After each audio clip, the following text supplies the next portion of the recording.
Oh, whoa, whoa, whoa, wait, what the hell? There's people here now? Okay, let me just, whew, a moment, taking a breath here. Wasn't expecting, yes, I did post about it on Twitter and on the Fandible Discord, and have you heard of Fandible?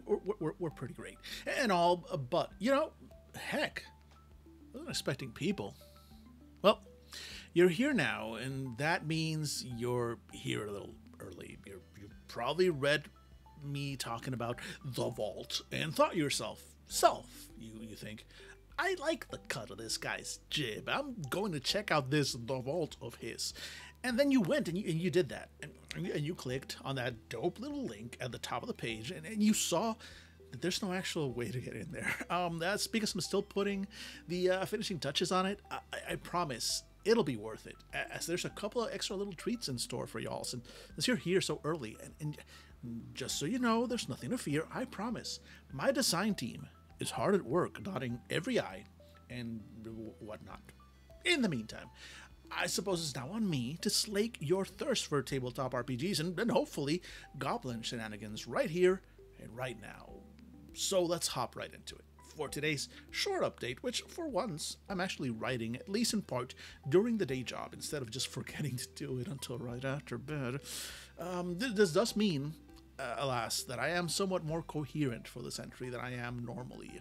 If this affects your enjoyment of my updates and you feel like the flavor really is only to be found when those brain drippings have been marinating about until the last second before the date ticks over, then I beg you, run, don't crawl, to Twitter and yell at me about it there, for the love of God, because I can and I will just keep doing that, and banging out several hundred words each day will just completely fucking out of my mind with sleepiness and most likely one or more several mind-altering substances. I'm very cool, is what I'm trying to say here. Anyway, back to the game design. Where were we? Right, lists, a system with which to make lists. So let's get to it.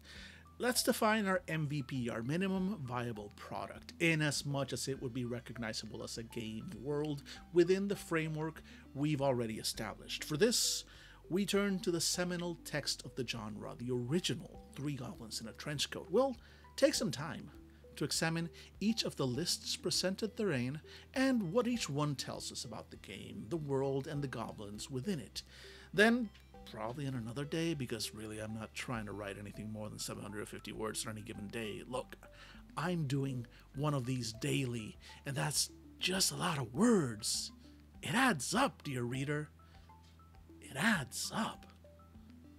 On another day, we will then look over the lists from the expansion 3F by Trenchcoat. We'll compare the lists. We'll witness the changes made from original work to the sequel, and how those choices turned the sequel into its own separate game, even though it was formed of the same underpinnings. And finally, we will codify some rules.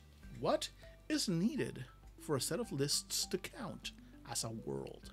What about sublists, subsets? Say just sets of lists for generating new and unique kinds of goblins, unrelated to the lists that define the world and the goals and challenges of the goblins within them, and vice versa.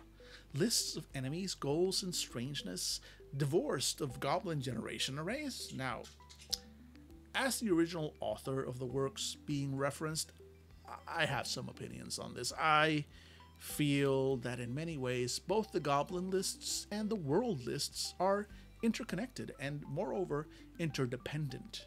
Are not the goblins of each world created for it? And would the nature of the gobbos within a world in turn affect that world? To me, a full world must include both kinds of lists to form a coherent whole. But I won't hold you, dear reader, to such a limitation. In fact, by offering that approach, I am granting you an additional freedom, the freedom to take your goblins and move them to any world, any setting, and have them face any challenge. Tomorrow, dear reader, we will witness what such a division can build.